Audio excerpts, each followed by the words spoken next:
Hello, everybody, and welcome back to another episode of the YesSHECan project. I cannot tell you how delighted I am today to be joined by the gorgeous Andrea. Hi, Andrea. Hello, and I'm delighted to be here. I'm so flattered that you've asked me, so thank you. Oh, bless you.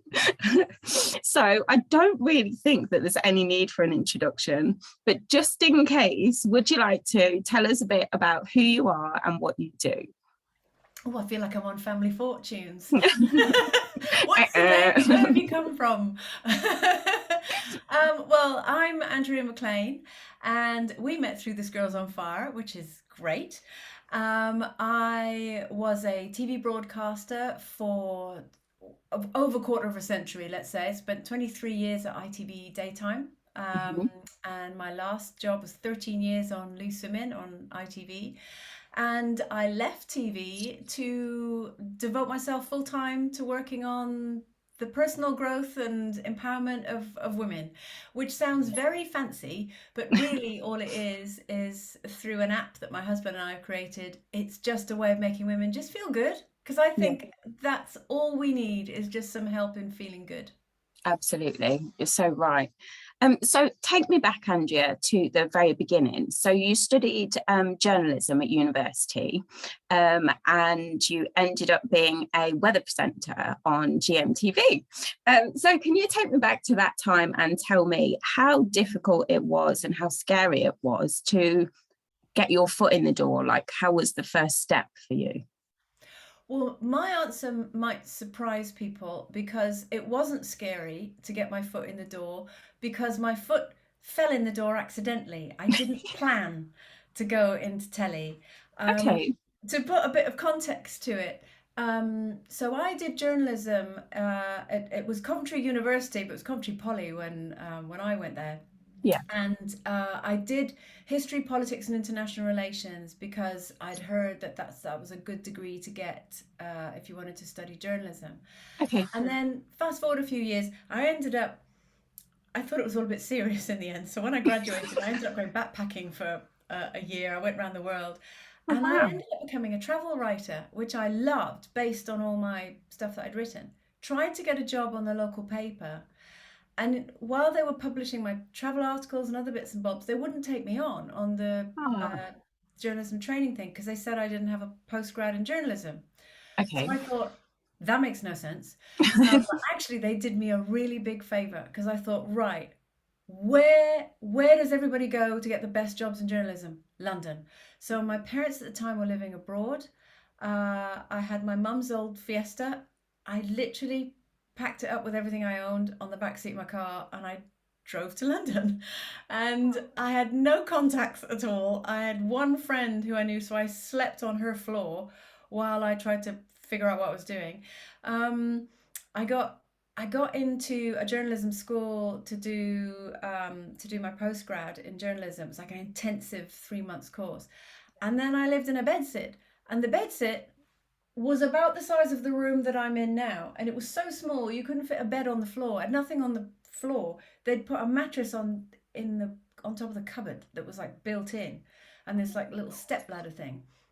And what I then did was I was applying for every journalism job that I could possibly think of, like you do when I was getting to the end of my course and I'd done work experience on Marie Claire magazine and 19 magazine, and I was getting more experience, but my funds were running low because I'd got a loan and everything to put me through journalism school.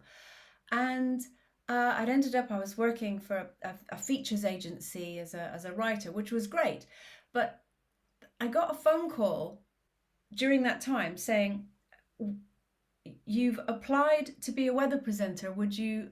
Well, basically, I'm making this sound really nice. I'd applied for loads of jobs.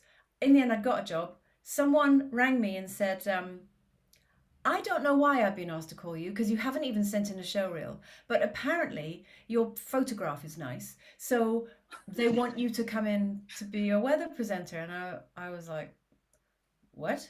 And in my haste, applying for every job that was going, there had Yeah. been this little, and I look back through because again, this is the olden days, there's no internet, it was all letters. Oh my and gosh. typed out on a typewriter. But Yeah. I'd kept copies of everything that I'd applied for. And I'd basically applied for this job that said, journalist with on-screen presence and interest in weather. And I thought, journalist, okay. Interest in weather, okay. I did geography. Didn't read the rest. And I just kind of went, yes. And they said, send a photo and a show reel. And I thought, I don't even know what a show reel is. So, okay, here's a picture. And anyway, it turned out it was a weather presenter's job. So what I did was I thought, I can write about this as an experience. What's it like to audition to be a weather presenter? I had no clue. So I went along, and as is always the way, any job I've ever wanted where I have wanted it so much that you can smell it coming off me and the sweat is running through my suit, I've never got, because I look desperate and people think I'm a bit weird. But the jobs that I've just thought, well, do you know what? I'll give it a go and see how it works Yeah. out. I sail through, and it's Wow. perfectly obvious why, but it's Yeah. really irritating. And I ended up Hmm. getting offered the job as weather presenter, Oh, um, which was not on my plan at all. And so I said no, but they kept my name on file. And okay. then 2 years later, I got a call from someone else saying, your tape is on a part. This again, hey kids, it was on tape, it wasn't even on digital video tape. All the kids are Your going, what's the tape? your tape is in a pile saying one to watch. Are you still interested? And by then I'd worked for 2 years as a journalist.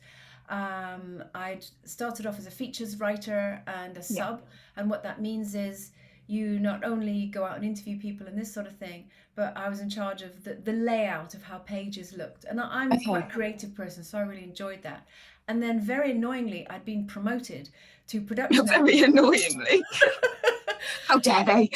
Well, even that sounds more glamorous. Basically, the person who was production editor had left to go traveling to Australia. I was very jealous of her, and they promoted me to her role. But it was a horrible job because it meant I didn't get to do any writing. All I was doing was Right. chasing other people up for their copy, making sure that everything had been edited properly and this sort of thing. And it just wasn't me, and I was getting more and more unhappy where I was working. So this phone call came through saying, you may not remember this, but 2 years ago you did this crazy audition.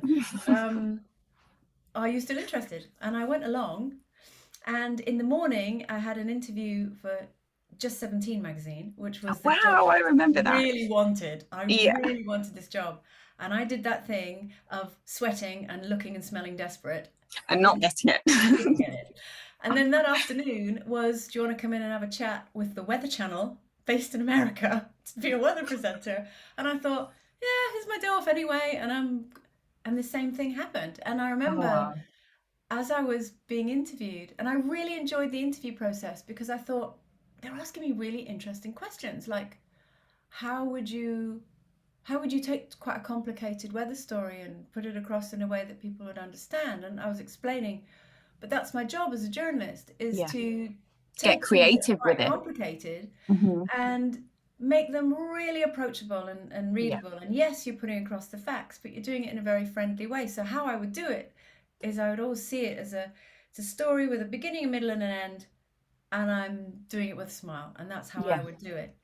And oh gosh, that's my daughter ringing. Uh, do you mind if I take this? I'm so Yeah, sorry. So sure. sorry. Pause just for a Of second. course. Working mums. No Yeah. problem. So if you did want to edit that out, I'll pick up. But if you don't, that was my daughter ringing because she's walking around to Nana's because I'm doing this today, and that's the reality of working mums. Um, uh, yeah. So I ended up. I remember I got to the end of the interview process, and he walked me to the lift and shook my hand and smiled. And I remember the lift doors closing and thinking, I've got the wrong job. And I did. And the universe has a way of looking after us. It was Yeah. exactly the right job for me. Hmm. I loved it. I was sent to Atlanta to train with some other amazing women who had been taken on board. And then we had more, we were trained for about 2 months in meteorology, in on screen presenting skills, Yeah. live skills. None of that happens in British telly. You're Okay. literally thrown in at the deep end. So I was so lucky. Yeah. And then I worked for the Weather Channel for 18 months and then got made redundant, which was Oh. horrible. But again, the universe was looking out for me. Hmm. And GMTV's weather presenter had just left at that Yeah. time. So this will make you laugh because it's a very long-winded story in terms of how I got into GMTV, but this is all relevant. Yeah. Um, by this time, I still didn't have a show reel, but I had a better picture. So I sent it Okay. off to the editor of GMTV and just hoped. And I got a phone call saying, would you like to come in for an interview? Hmm. I thought, this is amazing. That's GMTV. And at the time, there was no Sky. There was only Yeah. 4 channels. Hmm. So it was huge. It was a really big deal to get a job Yeah. on a national broadcaster like GMTV or ITV. It was, I mean, Were it's you still a big deal. sweating at this point? No, because Okay. actually I just kind of thought, if it's for me, it'll happen. I had a different Okay. attitude this time Yeah. around. I mean, I was excited, but I Yeah. wasn't like, but the main thing I was worried about were my bills rather than because I've been made Yeah. redundant. I wasn't necessarily thinking about, oh, this amazing job. I just thought I really need to get paid. Um, but what I didn't know was when the editor's secretary had opened up his post and my picture came out, she burst out laughing, took it into him and showed it to him and said, since when has your girlfriend wanted to be a weather girl? And they'd had a right laugh at my expense because apparently I really looked like his girlfriend. And they'd called me in purely to see if I looked as much like her in real life as Oh I my did in the God. photo. So I don't know this. And I pitch up thinking, brilliant, okay. And all they were doing was kind of looking at me and going, gosh, she does, doesn't she? Yeah, she really does. And But I you were like, was what? I do very what? confused. And then he said, well, while you're here, you may as well do an audition. And I was thinking, I thought that was why I was here, but okay. So Yeah. in a nutshell, what happened was they'd already given the job to someone else. And Oh. he was a model and he was a beautiful young man and he was a very nice young man, but he Hmm. had no skills in weather presenting. Going back to what I was saying before about British TV is very different. Um, so they hired me to train him to do the job. So I didn't get the Okay. job, but I got the job of training the better looking person who got the job. And so I worked with him for about a month, training him up to Yeah. give him all the skills that he'd need and said goodbye. And then about 5 weeks later, they gave me a call and they said, it's not working out with him because he's finding the live element of it very, very Difficult. stressful. And Hmm. can you just come and step in until we get someone else? Brilliant. I don't care. It's the job. I'm gonna My get bills are paid. getting paid. Yeah, I'm just getting paid. I've got bills. Amazing. And so all I did was turned up every day, was nice to everybody, did the best job that I possibly could, and kept my head down. Yeah. And then a few months went by, and I thought, I'm still here. And then a few more months went by, and I thought, I'm still here.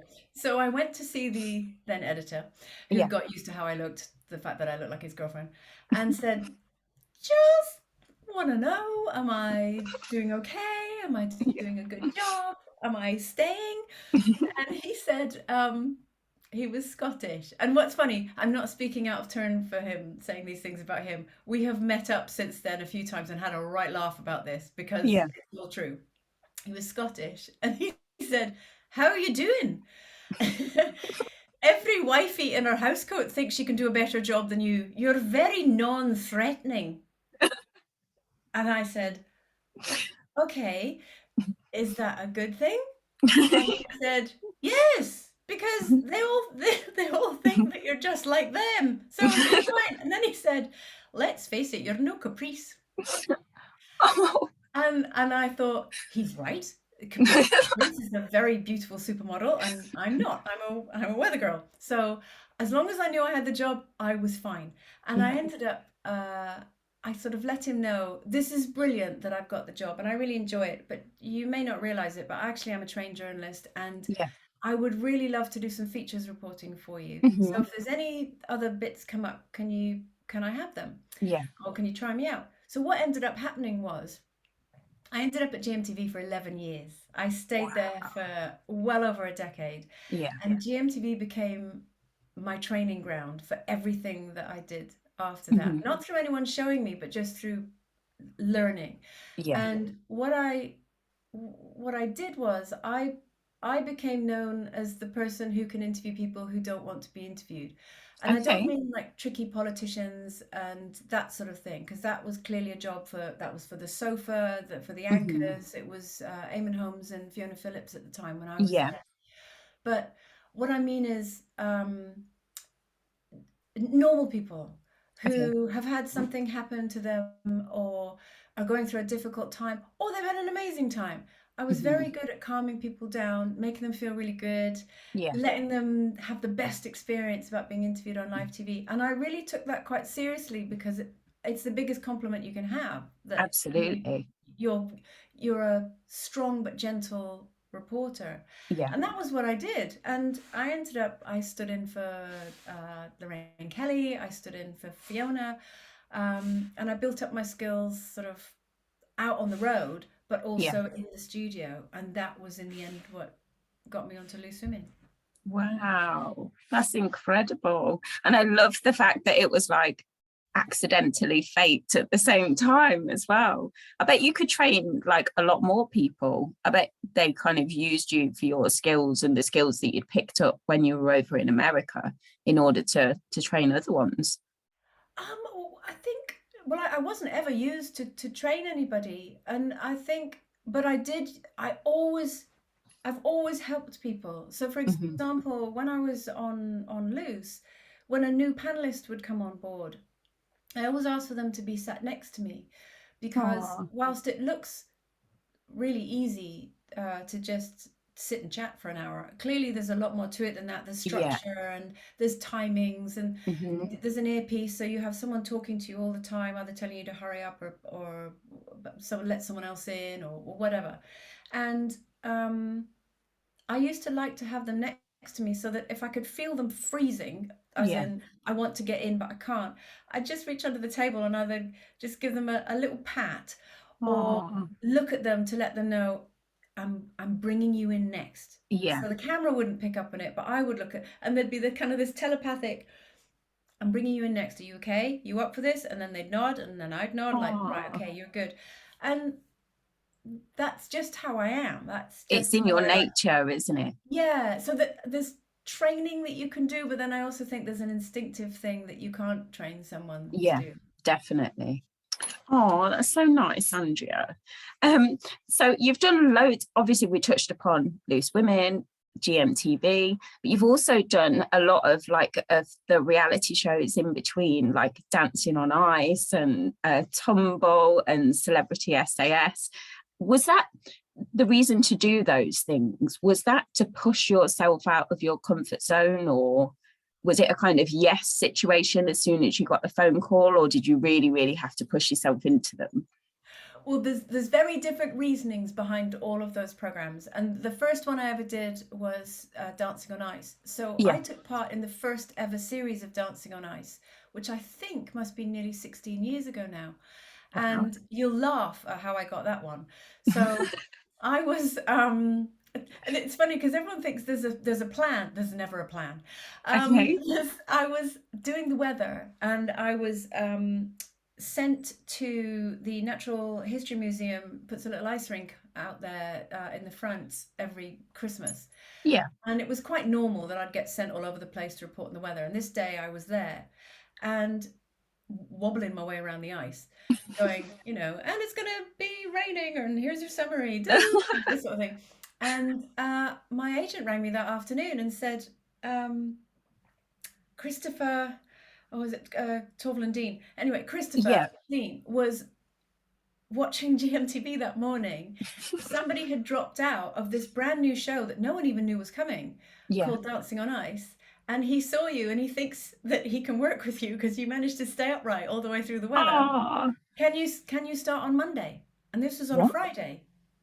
So I was, okay, what does it involve? What does it mean? Sure, Yeah. okay, yeah, I'll learn how to skate. But what happened was everyone else had been training for ages beforehand. And this Oh was no.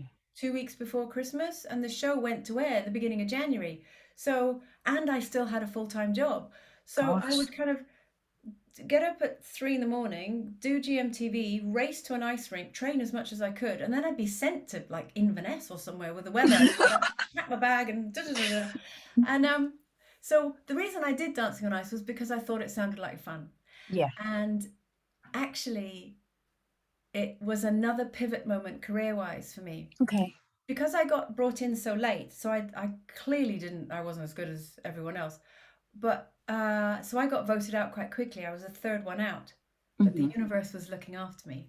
Because, again, makes it sound like there's a plan. There's no plan. At that time, Paul O'Grady had an afternoon show called The Paul O'Grady Show, which Yes, I every remember that. afternoon at 5 o'clock on ITV.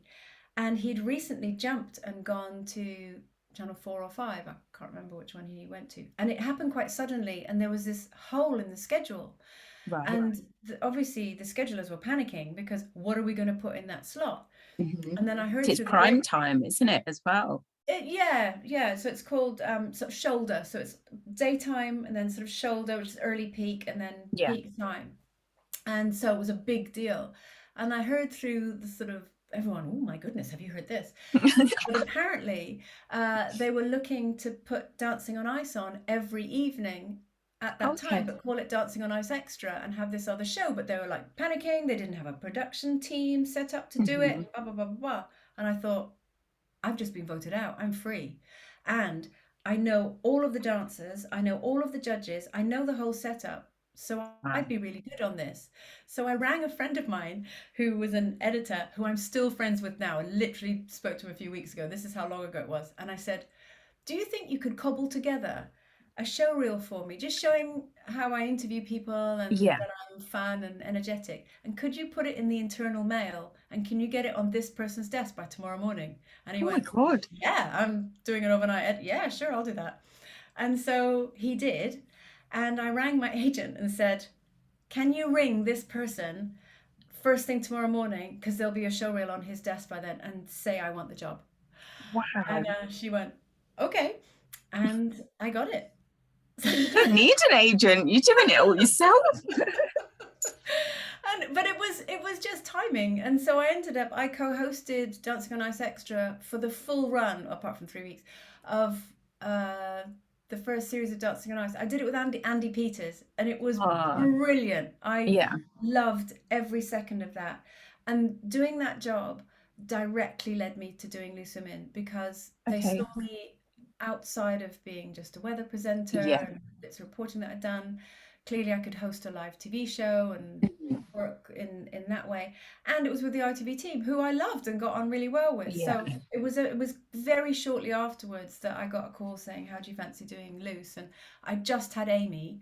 I was on maternity leave, and on my first day back at work, I got a call saying, right, they want you in on the Thursday. So I literally went back to work and did 2 jobs. So I would get up at 3, do breakfast telly, finish at 8:30, go down in the lift and start the Loose Women morning meeting at 8:45. And then I would go on and host that show. And then we used to pre-record another one after it. So I would work until about 7 o'clock in the evening. Oh my gosh. I did that for a year. How was that to juggle, especially just coming back off maternity leave? How difficult was that for you? It was really hard, and it was very difficult because I had 2 young children. So Finley was 5 and Amy was just born. We just moved house. Gosh, when I think about it, it was insane.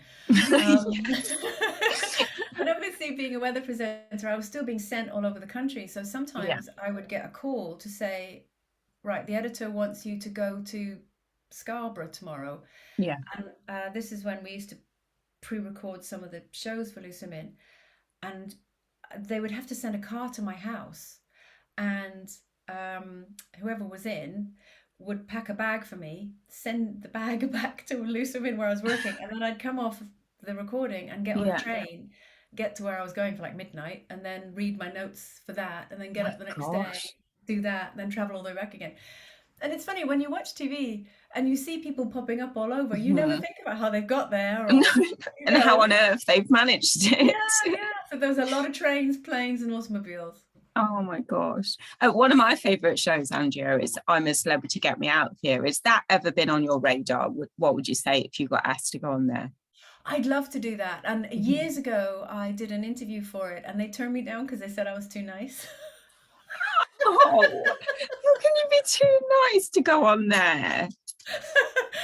I just thought, well, that's very honest feedback, so that's fine. And if you're ever going to lose a job or not get a job, didn't lose it, that's not a bad reason. So Oh, you have to start being nastier. Then you can go in the jungle. Imagine. it was a long time ago.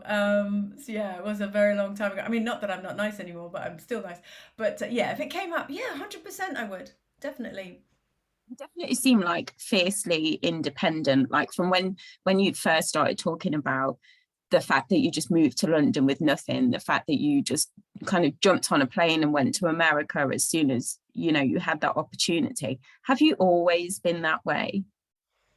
Yeah, I think I have, and um, I've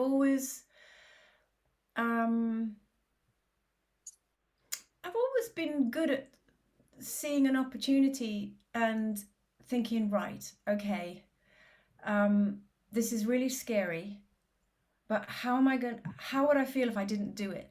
Yeah. And I think one of the first times I did that, I was probably about 10, Wow. and I can't remember what it was. I used to play a lot of tennis, and I think I got a chance to play tennis somewhere or something like that. I can't remember. And I can really vividly remember being in my room and thinking, right, imagine yourself as a really old lady. And what's funny is I'm probably imagining myself as old as I am now. But imagine yourself as a really old lady. But actually, joking aside, I used to picture myself in a rocking chair. And I'd think, right, you're looking back over your life. How will you feel if you don't do this thing? And I'd Wow. feel the regret and I'd think, right, no, that's not good. I'm going to try it anyway. Because then Mhm. when I get to be that old lady, and I've tried it and it didn't work, but that's fine. And I'd rather live feeling that way. So Yeah. that was really young and no one had told me about Mhm. zooming forward in time and doing it that way. But I've done it ever since. The two things that have seen me through difficult times or making decisions, I've instinctively done since I was a child. Yeah. One was, will I regret not doing this when I'm really old? Mhm. And then if the answer was no, you won't regret not doing it, then I think, okay, fine, I'll leave it. Or if I will, then I'll do it. And the second thing is understanding that pain is temporary. Okay. And that, again, when I speak to people who've been through really traumatic experiences or difficult experiences, the skills that I taught myself didn't come from a book or hearing it somewhere. It was something Yeah. I had inside. And I can remember using it with childbirth, using it with, I've had many, many operations in my time, a corrective surgery to do with female gynecological problems, and then they went wrong and had to be. I've had numerous abdominal surgeries, so there's a lot of pain involved with that, Yeah. and that was recognizing that pain is temporary, and if you count and breathe your way through it, it will Mhm. go. I don't know where I got this from. I Wow. genuinely don't know how it got planted in my head, but I Mhm. would count, like you're taught in antenatal classes. I would count and breathe and see it as a wave that would pass and then stop and then count and breathe again. Yeah. And I've done that every time, even if it's stupid things like getting your legs waxed or eyebrows done or whatever. Inside, I'm counting to 10 and then breathing and then going count just another count to 10, just Yeah. another count to 10. You're nearly there, just keep going, and counting is always what's got me through. I wonder if actually, in actual fact, you've probably used that for mental pain also.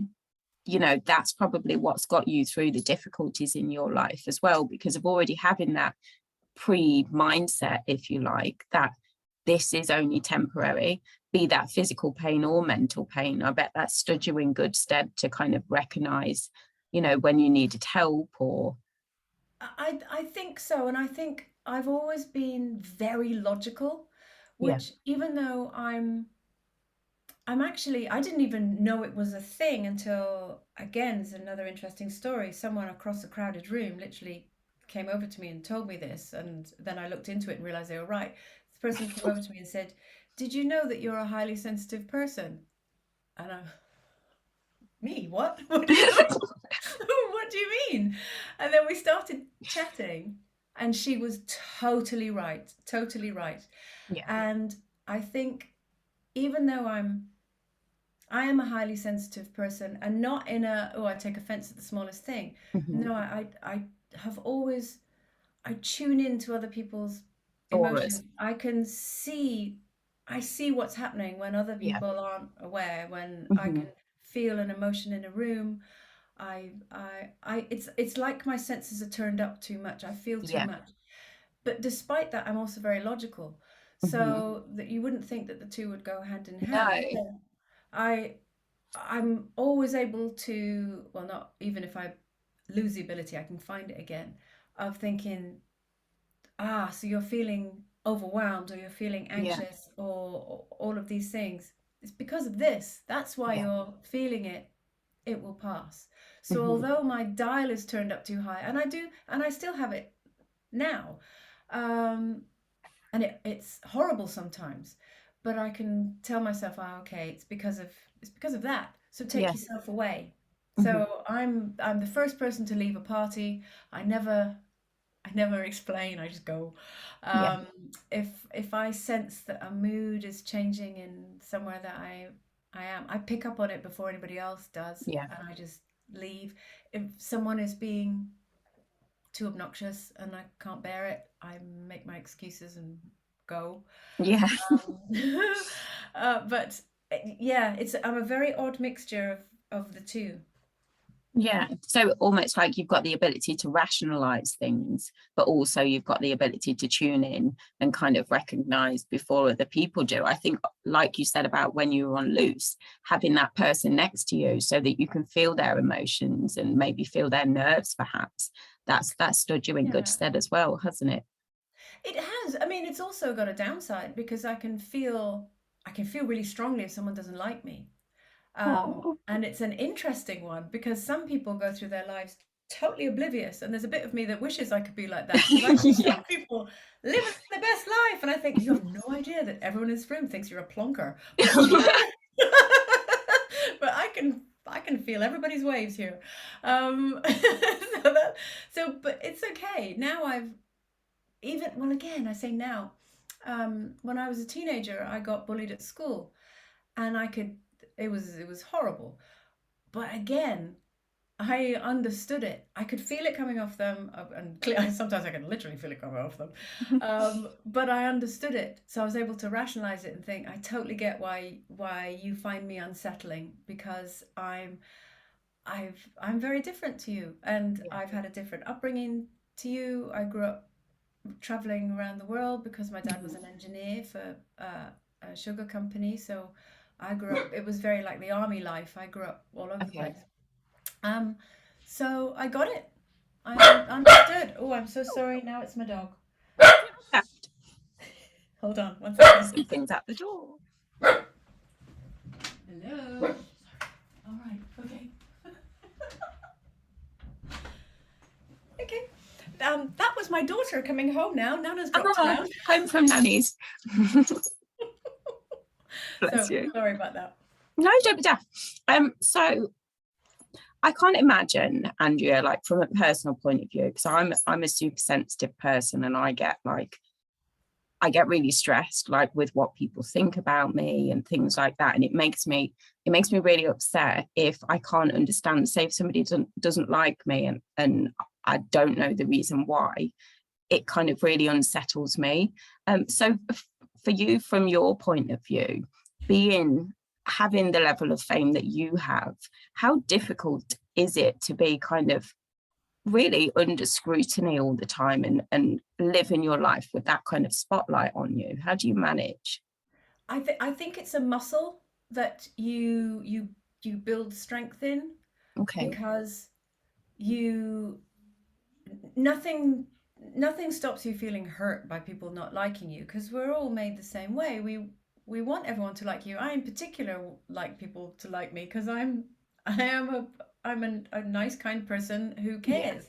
Hmm. So I do. I feel it when people don't like me. But the difference is being in the public eye, and maybe certain members of the public not liking me, is I've been able to rationalize that because I think, well, Yeah. you don't know me, so you're Hmm. basing not liking me on something that you've seen me do, Yeah. and you might not like that thing, or there Hmm. could be something about me that you just find really scratchy and really irritating. Scratchy. Do you know what I mean? Some people just make you scratchy. They just, I can't put my finger on it why I don't like them, and I maybe, will and leave the room. so, and the way I rationalize it is I think, well, I don't like everybody, so Yeah. why do I expect everybody to like me? And so I don't really have a problem with it. What I do Okay. have a problem with, and I will always have a problem with, is if I don't like someone and they make me Mhm. feel a bit scratchy, I just remove myself from their Yeah. presence. And because there are 7 billion people on the planet, why would I want to Mhm. spend my time staring at someone who's making me feel Scratchy. scratchy? So I don't. There's loads of other people I can go and stare at. The thing I don't understand is why someone will seek someone out Yeah. and keep going at them, to Hmm. pull them down, to troll them, to tell them exactly how horrible they think you are. Yeah. I don't understand that and I don't accept that. And so it's taken me a while to get to that headspace. I bet. And um sometimes I try and answer them back nicely, and I'll say, Okay. "Oh, okay, wow, you," especially if it's on DMs. I don't tend to do it publicly, but Hmm. I get trolled in my DMs on social media. Oh. So sometimes I'll answer them back and say, "Wow, you really don't like me." That just let you know that's okay. I get it. I don't like everybody either, but are you all right? You Yeah. sound really upset that you Hmm. don't like me, and I'm just, before we go our separate ways, are you all right? And sometimes people come back and go, no, I've had a really bad day, and Hmm. seeing you look so happy has really irritated me because I want to be happy. And then we'll end up having a conversation over Yeah. messaging, Hmm. and then normally they'll apologize or say, oh, I'm sorry, I just kind of lashed out, and I'll say, that's okay, have a nice day, and it carries on. Oh. um Other times there are certain people that will always find you scratchy, and it doesn't matter what you do. And when I do the first tack, which is, hi, he comes back with double barrels, and they really don't like me. So then we come to a mutual agreement of we are never going to be on the same page. So now you're Oh my blocked. God. So they just go. Do you, do you think that because obviously we know that people behave in that kind of way because of some kind of unhappiness and hurt within themselves, and it's easier to project that outwardly than it is to kind of look within and deal with whatever's going on in their life that makes them unhappy? Do you think, would that be your advice to somebody, to respond to them? No, I'm very odd. Don't do what I do. Um, and also I don't do it to everyone. There are some people who, and again, after years of being in the public eye, you can sense it. There are some people who they're this is just a game to them. So Yeah. they're just out scattergunning, seeing Yeah. who they can upset that day, and they just get a straight block, and I'm not interested. And Hmm. sometimes people will pop back up saying, oh, you've deleted a horrible comment on your timeline, can't you take it? So I delete that as well. Yeah. And how I see that, it's not about I can't bear to have any criticism. I get criticized daily, so clearly I can take it. Oh. It's not that. It's the way I see social media is I've opened up my kitchen to you, and you've Okay. come into my kitchen, Yeah. and maybe you don't like how it looks, and maybe there's something about it that really gets on your nerves. So leave. Yeah. I'm not forcing you to stay here, so Yeah. leave. And if you were literally standing in my kitchen and we were getting on, it'd be awesome. We'd have a great old time Yeah. because we'd be standing in my kitchen. But if you're going to stand in my kitchen and slag me off and slag off my Mhm. family and criticize everything you think I stand for, then I will ask you to leave my kitchen. So that's how I see Exactly. it. Through the same door that I invited you in through. Yeah, yeah. I bet that's really difficult, though. I think that's one thing that I would really struggle with personally as a mum. Anybody criticizing my family, I think that's where I would go from being like a placid, nice, kind person. I think it kind of kicks in something entirely different, doesn't it, when it goes to the next level like that? Yeah, and obviously I can take it if people criticize me, um, but it hits a raw mum nerve Yeah, if it's not just my children, but my husband or anyone, or even friends, anyone yeah, that I care about. But again, anyone who is behaving in that way are kind of in two camps. They're either hurt and they're lashing out, yeah, they're really not very nice and they're just yeah, playing. And so I don't engage yeah. because they'll move on and find someone else, Hmm. which is It's so horrible because then sad. it's going to someone else. But it's it is what it is. Yeah, exactly. Moving on to Loose Women, Andrea, you made the decision to leave back in December 2020. Um, what was the inspiration or the motivation behind that at that particular time? Well, as you know, I'd been running this Girls on Fire on the side for quite a while, Yeah. and it had started off as a free online blog that I'd Okay. put together after my second book came out. Confessions Um, of a Menopausal Woman, just in that's case you need right. to. And the reason for that, and the reason I don't normally tell people which book it is, because then people think, oh, it's a menopause site, and it's not. But what that book did was I'd never written a book that was to help other people before, and it Right. clicked in something in my head that this is taking something that I've instinctively always done, Hmm. and actually I'm really enjoying doing it in this way. Oh, So I put together with Nick um, thisgirlsonfire.com, and it became just this free online space where women could get articles on anything. And because of my journalism background, I really enjoyed it. Was quite magaziney, so people, yeah. but you'll know this from a business sense, it was the most ludicrous business plan because I turned down every sponsor and I turned down all advertising because I wanted to Oh, keep it a clean space. I didn't want okay. it to be one of these pop-up sites that people don't know what it represented Yeah. because and I had many sponsors come to me and asked to pay to be involved with the Yeah. page, and I kept turning it down because for me it was more important that just women got access to great stuff. Yeah. But what that meant was I was writing some of the articles, and really incredible journalists were approaching me and asking if they could contribute. So I was Yeah. paying everyone. I then was putting more of a team together in terms of building the website up. Nick ended up, he quit his job to go Gosh. into this full time because he was Hmm. doing it sort of on the side. But what that meant was I was then working every hour, taking Yeah. every other job that was coming and putting it all into paying for this site. So technically the Okay. site was doing very well. Yeah. We were being visited by 75 countries around the world. Our Wow. click-through rate was incredible. People were Hmm. finding us purely through our great content. They didn't know Yeah. who I was. And I loved it, but I couldn't carry on.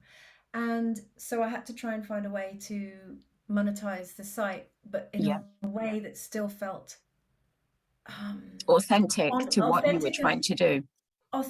honorable. Yeah. And so again, we tried two different things. We tried the marketplace, which Hmm. that's how we first got to Yeah. know each other. Yeah. And for me, this Girl is on Fire. It's my mission. It sounds silly, but we wrote it down in our office wall at the beginning. So my mission is to empower 100 million women around the world to get Wow. the emotional and financial freedom to live a life they love. So Hmm. that is like my buzzword that is in my head. So for me, because I've struggled financially, I've struggled emotionally, I've been a single parent twice because I've been divorced twice, which is, Okay. once is god awful, twice is horrendous. Oh, The feelings of shame and the vulnerability. Uh, my only my only reason for me was to put a roof over my kids' head and keep them yeah. feeling safe and calm and loved. So for me, if I could provide the emotional tools for women so that they could have the emotional support that they need just to feel great about themselves, so they can go on Yeah. and do whatever they like. That was one side of it. And then for the marketplace, again, for me, it was about financial freedom. Because for Yeah. me, if you give a woman financial freedom, she can do and be whoever she wants. And Absolutely. I've always been very lucky that I've had a drive in me since I was a very young teen, a tween probably, Hmm. uh, to earn my own money and look after myself. Yeah. And it's something that I think men think is a great idea, but I don't think they fully understand How the important it is. how vital it is. Yeah. And especially when you hear what is going on around the world politically now, Yeah. it makes my blood run cold because women need they need the emotional and mental tools so Yeah. that they have the power Hmm. to become financially free, Yeah. so that then they can make their own decisions when it seems like governments and everyone else is trying to take their power away from them. Hmm. So that was sort of my driving force. We launched the marketplace, and unfortunately, then the pandemic happened, and just the whole thing, as you know, it couldn't sustain itself. So Yeah. we've had to park that for now and focus 100% on the community side of things. Yeah. But how I've managed to sort of build bring the two together is using the skill set that I've built through 25 plus years of working in TV. So all the Yeah. skills that I had on GMTV and then on YesSHECan, um, what I do is bring together amazing experts and interview them and bring out great advice so that they Yeah. can pass it on Hmm. to our community. And it's advice on everything that I think a woman could need. So it's Yeah. either family based, financial based, business, whatever. So why did I leave Loose Women to do this? Because a lot of people have asked me, well, couldn't you have just kept doing them both? Hmm. Not really, because there's a very big identity wrapped up in working on a program like Loose Women, which was Yeah. brilliant for the time Hmm. that I was there. Yeah. Um, but mentally, I needed to focus on one thing, Yeah. and I wanted that one thing to be this Girls on Fire, because Hmm. it'd been 4 years kind of in the making of realizing actually this is now, people were using the term side hustle, which kind of annoys me because it downplays how hard work it is to have a whole Yes. business working on the side of something that Yeah. you're doing as your day job. It's an Hmm. incredibly difficult thing to do, and it's as irritating to me as the word chick lit. No, it's a book that's written for women, and it happens to be blooming brilliant. Don't downplay it by calling it chick lit. Yeah. So for me, it was right. I need to go all in on this because Nick was running everything behind the scenes on his own, with me coming in after work going, no, I don't like that. No, change that. Hang on a Okay. minute. I want to go in this direction. You've gone off a bit. And so he was like, I'm trying to run this and you're only half in. You need to, Yeah. jump in. And so why did I do it then? Because I'd been waiting for the perfect time when I didn't feel scared. And then Oh, I realized that there's never going to be there's never one. going to be a time when I don't feel scared. But also, I kept thinking, because it was such a 90-degree turn from what I knew I was good at, I kept thinking, well, who am I to do this thing? Because I'm not a business person. I don't understand the business world. So, one, what if I do it and it flops and it's terrible and I've just given up being the breadwinner to go in and do this thing? But the pandemic happened and I realized there were people way smarter than me had made all these predictions and plans and put all these strategies in place and spreadsheets and all the thing. I even understand spreadsheets now. I didn't understand them at first, but I even have some myself. But they had done all this forward planning, and then poof, just like that, everything had changed. Yeah. And I thought, now is the time, Yeah. because this proves there is no such thing as the right time. Does it feel right for me? Yes, that's all I need. Yeah. So I did, and it was a really difficult decision because I was a breadwinner. Hmm. Um, so many people relying on me. obviously my family relying on me to put a roof over their head, but also I built up a team and they're relying on me to, and I don't want to let anybody down. So it was a huge gamble.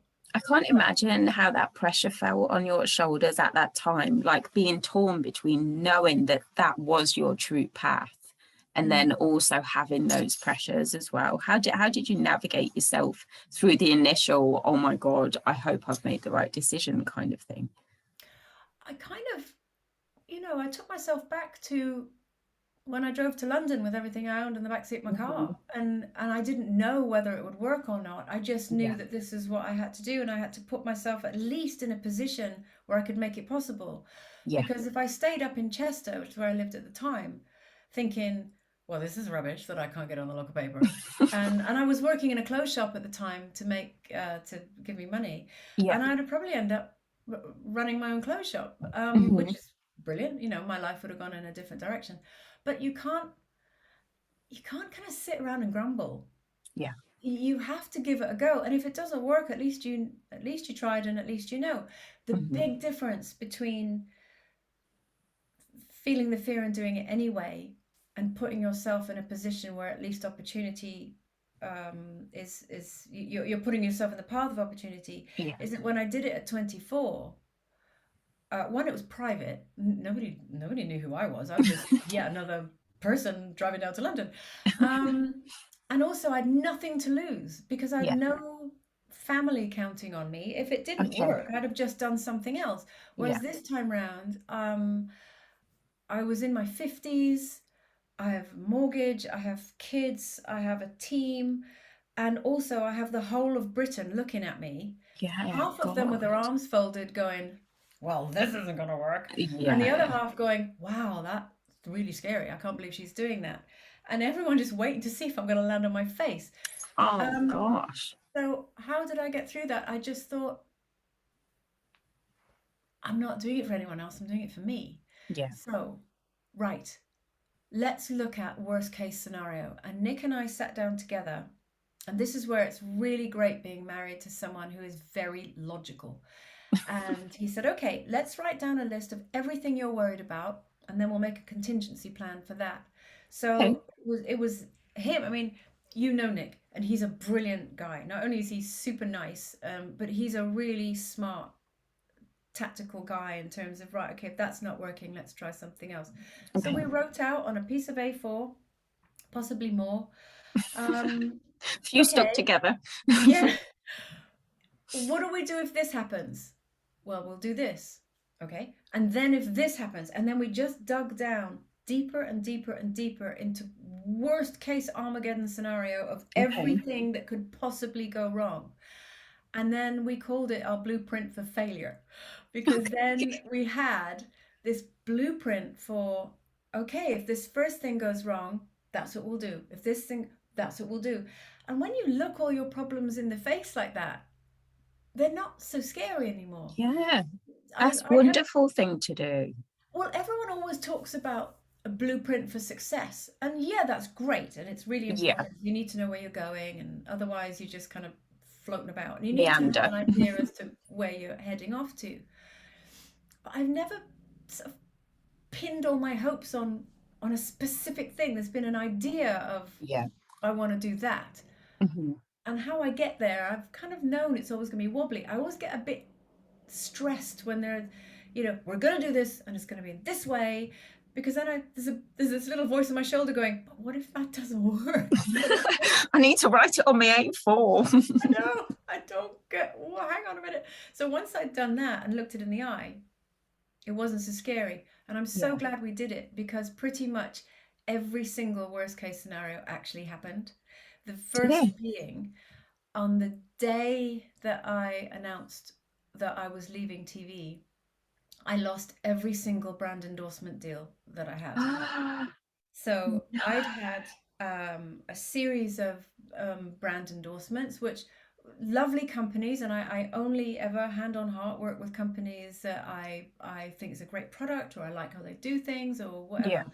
And so I knew, right, okay, I've got that much money coming in, because when you work on TV, you're freelance. So if you don't work, you don't get paid. Yeah. And so that's it, the tap just goes. Oh my Um, God. No holiday pay, no pension, no nothing. You're a Hmm. normal freelancer, you're a normal self-employed person. So Yeah. I knew I had right this much money coming in that would see us through 6 to 8 months, which I hoped would be enough time to get traction to get Yeah. things up and running. Overnight it went. It just went. They all dropped me. So I remember getting the phone call from my agent. I was driving home from work and she was like, "Hey babe, how's your day?" Da, da. Well, I've got news. Um, oh my God. And she was like, "It's okay, it'll Oh, be fine. We'll find something else." And we didn't for a very, very long time. Um, and so I had to come home and say to Nick, "Well, I've got news. oh, what Our a safety net is shame. gone. It's totally gone. So now we just have savings Hmm. and it's all hands on deck. Not that it Yeah. wasn't all hands on deck before, it's now all hands Yeah, on deck. it really is now, all And knuckles, everything. and what that does is it sharpens the mind. So Yes. any decision that you make is actually made easier because you don't think, oh well, do you know, we'll give it a go for a little while and see how it goes. Yeah. You have to break everything down Hmm. and be extremely logical about it. And if it's not working, this is unsustainable. So we're going to have to make a call. Yeah. And it's like being a doctor in ER. So I'm really sorry, but we're going to have to make a call. Yeah. And that's No it. beds today. Yeah, that's it. You know, it's the patient is not going to survive. We're going to have, it's a horrible, difficult call, but we're going to have to make this call. Oh my And now we're gosh. going to have to keep moving forward. Yeah. And that's pretty much how it's been. Hmm. Um, what's wonderful though is it's coming together. In fact, it's come Oh. together. And it was tech that let us down in the end, which is understandable Hmm. because we were building an app, and anyone who's involved in anything tech, we're dealing with a company in San Francisco, and they're brilliant at what they do, but everything was taking so much longer Right. to pull together and work. But what it actually did was we opened our This Girls on Fire membership for a very short period of time and then shut the doors. So we Okay. actually ran a closed shop for almost a year. Hmm. Actually, it was a year. Um, actually, yeah, looking at it now, yeah, it was a year, and we didn't let anybody else in. So what that's like is, people could be looking through the shop window thinking there's something going on in there, but I can't get in, so they just walk by. The Um, key's in the door. yeah. And what we did was we were testing and measuring with our founder members, and we were testing Okay. and measuring, right, will the app work in this way? No, okay, so that's not good. How about masterclasses? What kind of length are you enjoying? Do you like it Yeah. an hour long with a 42-page workbook? No, too much? Hmm. Okay, right. How about a half-hour masterclass with three key Yeah. takeaways and a 5-page workbook? Brilliant, let's do that. What kind of guests are you really enjoying? Right. So we were constantly providing, surveying, tweaking. And what that means is by the time our doors officially open, and we are now on the App Store and we are now on Google Play, Oh, what yay. it means is we know it works. Yeah. And in a weird way, again, I keep coming back to this, the universe was looking after us. Hmm. Because if we'd have opened our doors and thousands of people came in, we'd have been so scrabbling just to provide Yeah. content and do whatever. We wouldn't have been able to tweak it and refine it and make sure that Hmm. actually the product that we're offering Yeah. is as good as it can be. Hmm. And actually, we've worked in practically lab conditions for the past year. And Goggles now, on. yeah, exactly. And so now we know it really worked. And also, what's so beautiful is our founder members are the most incredible, loyal, beautiful, wonderful women who Hmm. are still with us and here Yeah. for the ride. And they've now become ambassadors for us. They message us, right, what is next? How can we help you? How can we Oh, help you, send a message out to the world in terms of what, this amazing experience that we've had in terms of our growth. And um, so I wouldn't have actually changed anything. yeah. But I think what you've done, though, Andrea, with the community that you've built, by having them on the journey with you and by asking for the feedback, it's produced those wonderful people and those loyal people, because they feel like they've been a part of something super special from the very beginning, especially if they've been allowed, to help you make decisions and things. And I think that's what makes it stand out from other memberships, definitely, because it is a real community. It is, and also we genuinely care. Yeah. Um, I think that there could be an assumption, which would be false, that I'm just some woman of the telly who saw a gap in the market Mhm. and is very cynically came up with this idea and blah blah blah. Not at all. This organically grew 4 years ago Yeah. from an experience that I had of wanting to pass on information to help women improve their lives in some Yeah. way. And then I've been working on it really quietly behind the scenes. Can I just add, free for the whole world, but not free to put together. It's Yeah. the only person who hasn't made any money out of this Girls on Fire is me and working on it, Yeah. because any money that we've made only in the past very very short while has gone straight back into the Yeah. business. We have never taken a salary. It all Gosh. goes back into the business, Yeah. and I think every startup operates in that way. Yeah. And Definitely. in terms of how my mindset has changed with regards to, oh gosh, I couldn't possibly, and who am I to do this thing? I think it was because I had this idea about business where I thought, I'm not a businesswoman. And I realize now that actually I may not have a degree in business or anything like that, Mhm. but I have a I have an idea that I passionately believe in, and I'm surrounded by people who are very capable, Yeah. who we all work together to make it happen. Mhm. That's what a business person does. And Absolutely. what I also realized is that the phrase it's probably comes from Dallas and Dynasty and all that sort of stuff with it's not personal, it's just business. I've realized actually all business is personal. And Absolutely. once I realized that, oh, my shoulders came down and I breathed Mhm. out because I thought this is something I can do. Because actually, business is building relationships with people Yeah. and working together and Mhm. collaborating and actually really joining together and wanting something to work for everyone. I'm really Yeah. good at that. So Yeah. I And don't it's need. about having that passion, isn't it? I think so many people would love to have a business of their own, or would love to venture into business, but like you say, that the whole facade of business feels often unreachable to women, especially, I would say. But in actual fact, what you're proving is, and I think what we all prove as women in business, is you don't have to have all the answers. You don't have to know what you're doing from the very beginning. As long as you've got that passion and that care and that want to help other people, then you can do anything you put your mind to. I think yes, but I also think you need to surround yourself with a great team. Yeah. Because you, again, a big relief and shoulders coming down and breathing out was realizing, oh, I'm not supposed to do it all on my own. Ah. You're not supposed to know how to do everything. That's why companies employ people. Otherwise, they Mhm. would be a one-man band doing the cymbals and the drums and the whole thing. And yes, there are, most of my time and Nick's time as well. He would say the same thing. We're like an octopus. We do everything.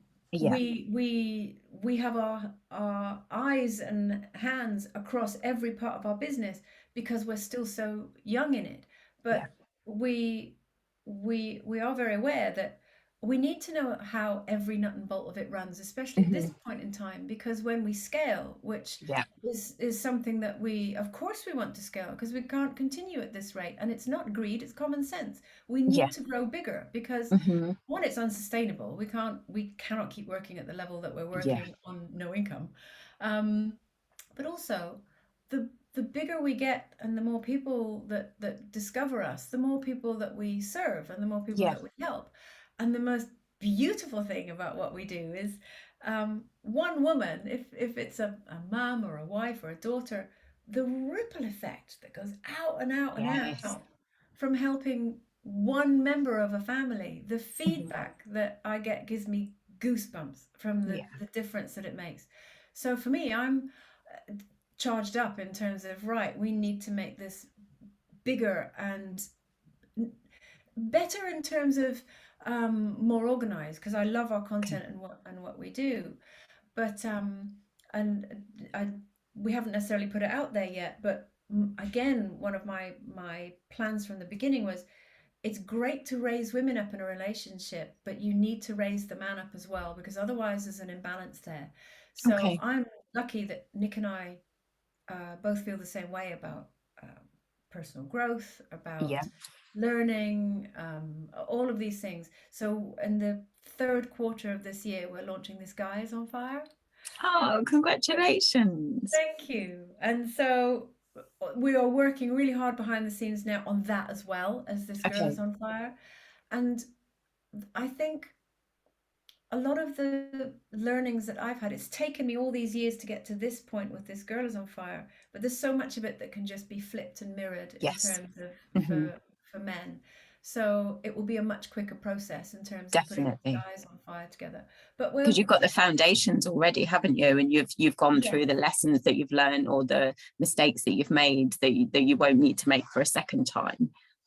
And also the contacts that we've made. We have met some Yes. incredible people in terms of Olympic coaches, mindset coaches, all sorts of amazing people who work with both men and women. So Yeah. many of them will end up working across both Yeah. platforms, which is great. And I've been able to relax in terms of, oh, but I'm not an expert. No one expects me to be an expert. Yeah. I'm me, who I have my own learnings to share. And yes, I've trained as a coach, and we're continuing our training. Both Nick and I, we're now training as an NLP coach now. So Okay. we've made it our ambition as well on the side that every year we'll keep adding to our qualifications and our learnings, so that we can just offer more. But Yeah, really, my exactly. job is to bring the experts on board and Mhm. just say, you know, here they are, aren't they amazing? Go and learn great stuff through them. And I feel more like a mum, really, just Ah, helping them along and that sort of thing, while building on the side. and You watching know, them and grow as well. I bet that's I bet it's so special to be a part of so many people's journeys and see kind of how and where they are at the start, and then with your help and the community, because that's another thing. It's not just you connecting with the community at this Girl It's on Fire. Everybody connects with one another, and it's a really, really nice, group of people. I can definitely say that from when I was at the marketplace. Like, the ladies are just amazing, and your team as well. thank you. That really means a lot. Thank you. And yeah, the one of the things I love, so inside the app we have, it's like a private Facebook group.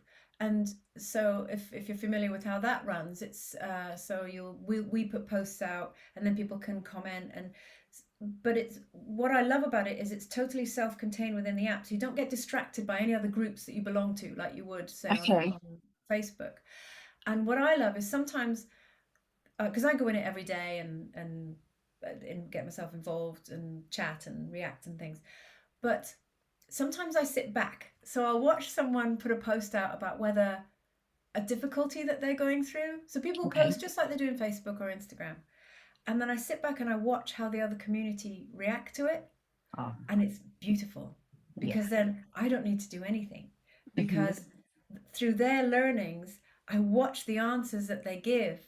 And sometimes, it will just be oh, hang in there, you're doing really great. Yeah. Or even on the flip side, yay for you. Oh my gosh, you got that promotion. That's fantastic. Or sometimes they'll say, did you listen to such and such a podcast? Because we have our own podcast Yeah. within the app. Listen to, have a go on this masterclass. This really helped me. And so they all support and lift each other. And actually, I don't need to do anything. And for Oh, me, that's when I feel like a proud mum, because it's like, yeah. it's working. They're helping Hmm. each other out, and that's exactly what I want. Yeah, definitely. What's been your biggest challenge so far, Andrea, would you say? In the business, it's been finances. Okay. Obviously, any startup would say that it's cash flow, because obviously Yeah. it costs money to bring a product together, and Hmm. when you're especially when you're in a catch-22 situation of when you're in build but you can't sell it yet, that Yeah. was really challenging. Um, but I'm glad that we stuck to our guns, and we didn't put anything. We could have just gone, do you know what, forget an app, let's just do it on Facebook.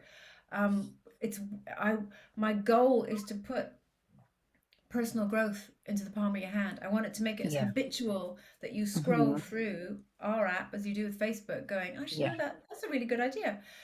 So the challenge was that, but that's normal startup challenge. And also endurance. Now that might sound like a strange thing to say, but um, so give you an example. I'm a really I am a brave woman. I do Yeah. brave things, and I've overcome some very, very challenging times in my personal life, Yeah. with my health, with relationships, with all different kinds of things in my life, and I've faced them with bravery. Yeah. And I've made difficult decisions and stuck with them, or I've made difficult decisions, thought, actually, do you know what? That doesn't quite work, and I pivoted. So all of those, I kind of knew I had it in me. Hmm. What I didn't anticipate was the how much of an endurance test starting a business would be. Yeah. And what I mean by that is, it's all very well to run on adrenaline and coffee and going, yeah, we're going to pull through. You cannot do that for 18 months, No. working 18-hour days Hmm. every single day, because you'll fall down. Yeah. And for me, it was recognizing, right, this is a marathon. But it's a marathon that's almost run at a constant sprint. So Yeah, totally. Just describe business in a nutshell there. so it's okay, how do I work with this? And clearly for me, because I pivoted at a 90-degree angle from a job that I was used to its rhythm.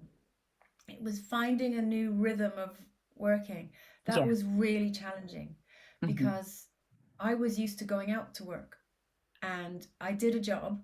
I did it as best as I could, and then I came home. Yeah. Whereas with this one, I worked from home and the job never finished. I could go to bed and the same problem is still there when I wake up in the morning.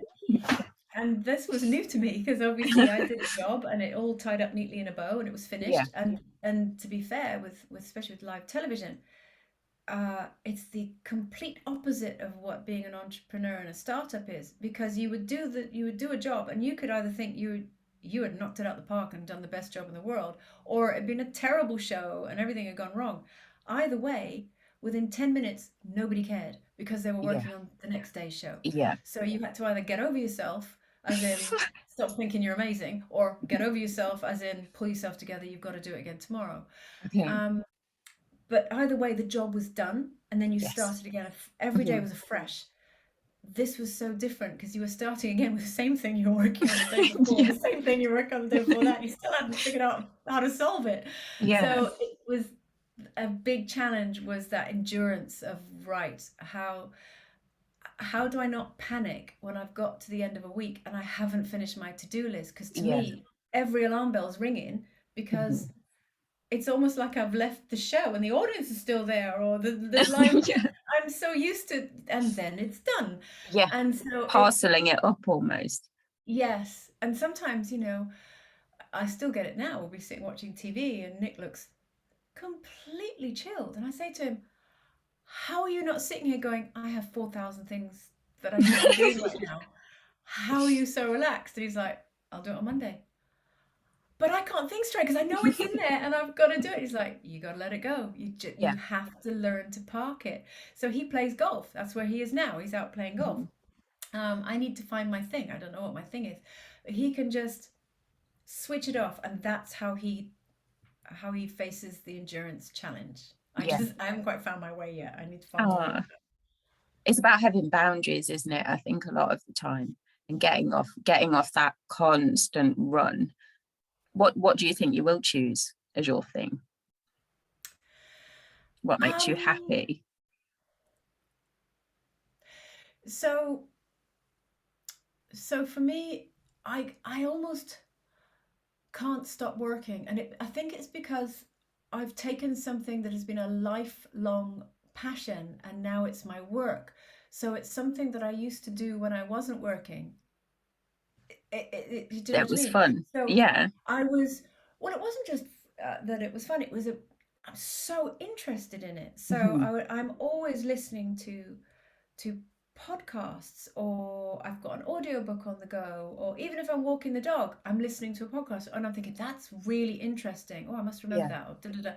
So my brain, what I used to do when I worked on New Simon, I'd go to the gym and I'd listen to a podcast or an audiobook, but then I'd park it and go to Yeah. work. Mhm. Now I've realized, oh gosh, I can't do that anymore because Yeah. that just means I'm always working. And the lines are Um, blurred, aren't they, that way? There's no yes. separation. Yes, so being brutally honest, I haven't found it yet. But Okay. on Wednesday, I've I'm I've not done this yet, so it's my first time. I've booked the whole day off and I'm going to a day spa on my own. Oh, And lovely. um, I've never done this before. So, and I've normally I would go and I'd be working on my phone or I'd be listening to something, and I'm not going to. I've got a bookcase here, which is I'm a real nerdy book person. So I'm sure I must have some book there. They're mainly all personal growth or development. I mean, that it's 30 years of being interested in it. But there must be a novel in there somewhere that I Yeah. thought, oh, I must read that sometime. And I'm Well, just nip gonna down charity shop on Tuesday. Get yourself one.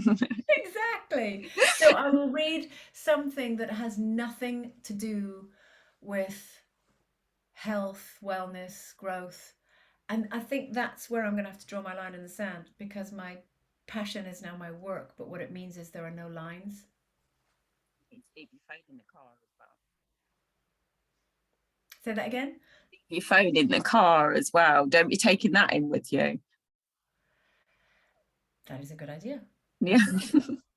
I think what I'll probably do is put it in my locker just in case the Yeah. kids need me. I know, it's so weird, isn't it? As a Yeah. It's mum. like I can't be uncontactable. What about work? That's why it's so difficult. It's like constantly on your mind. Do you wake up in the night and think of things too? Not so much waking up actually no, that's a total lie. Yeah, I do. I was You're a poorly. proper lady in business, Andrea.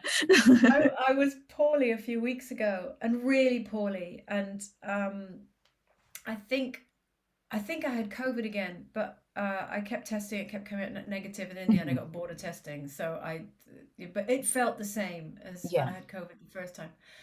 And so we had to cancel everything that we had in the diary. I had meetings, I was supposed to be in London, I was supposed to be, we cancelled it all. Oh no. So instead, 3 o'clock in the morning, I'm redesigning our website.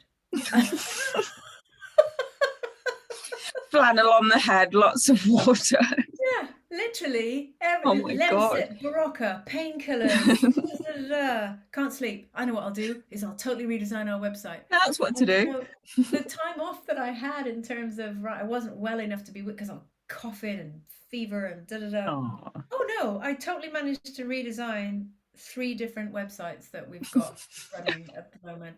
And we were laughing about it in that if I hadn't been ill, I don't know when I'd have got the time to do it. But it Yeah. meant I never actually switched off because my All brain was like, rested. Yeah. So on Wednesday, I'm gonna go and lie down and have someone give me a massage and just lie in a robe for a while. Yeah. Bless you. So, what is next for you? So what's exciting is considering it's taken us all this time to get this Girls on Fire into the app and make it global and fully put it into the online space. We are now ready to take it offline. So Okay.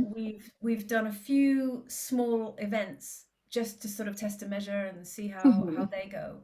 And what's next for us is um, more events in terms of offering it out to the wider world, not just our members, so they can come and just see what we do, Yeah. and also provide loads of learning and everything else.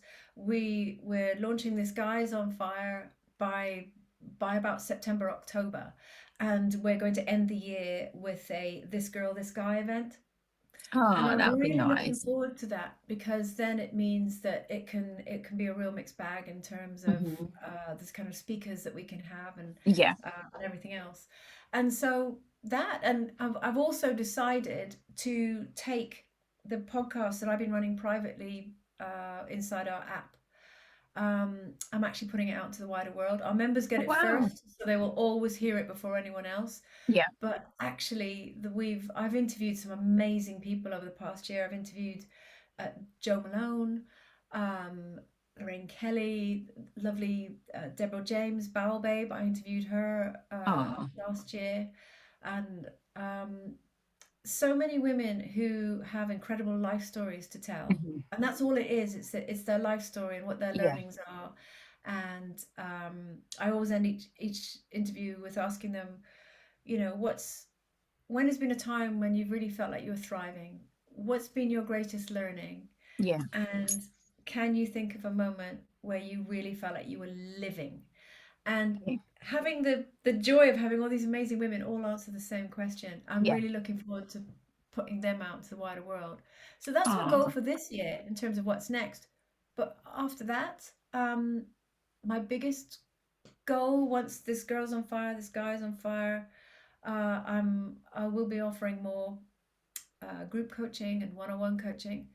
But my next big dream is to launch this Little Girls on Fire, because I want to get into schools. Oh. I Yeah. want to um, I want to catch girls when they're still brave and strong Yeah. and not afraid of the world, Yeah. and catch that magic Hmm. and show them that actually you don't need to change anything of who you are to fit Hmm. in. It's almost And like before the world gets to them, you want to get to them 100%. first. Yeah.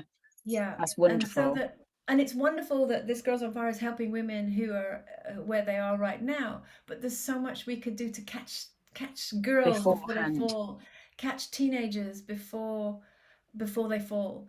Hmm. And so that's my big goal is to we have a few different organizations we've reached out to and we're working with to put together this Little Girl is on Fire. So that's my next goal. Oh, I love that. That's amazing. Oh, Andrea, it's been an absolute pleasure to speak to you today. I'm so, so grateful for you coming on. I'm sorry I talk so much. No, This is you probably the don't. longest podcast you've ever done, because once I get going, oh well, there's no filter. I just keep talking. So I apologize that it's so It's been long. brilliant. I've loved it. It's been so Good, thank nice. you, thank you. And And I've I really enjoyed hope being that in the on. future, I really hope that in the future you launch the marketplace again. So I'll be your first sign up. Do you know, fingers crossed, because I loved the idea of that. It's just Mhm. the timing wasn't right for it, and Yeah, it is always still emotional freedom and financial freedom. That's what I'm trying to find a way to yeah. give to women. So you will be the first person I will call if the Thank marketplace comes you. back on. You will find out. Definitely. I'll be sitting by the phone. All right then, Andrea. You take care, and it's been wonderful to speak to you. Thank you so much. Oh, thank you. Thank you. Thank you.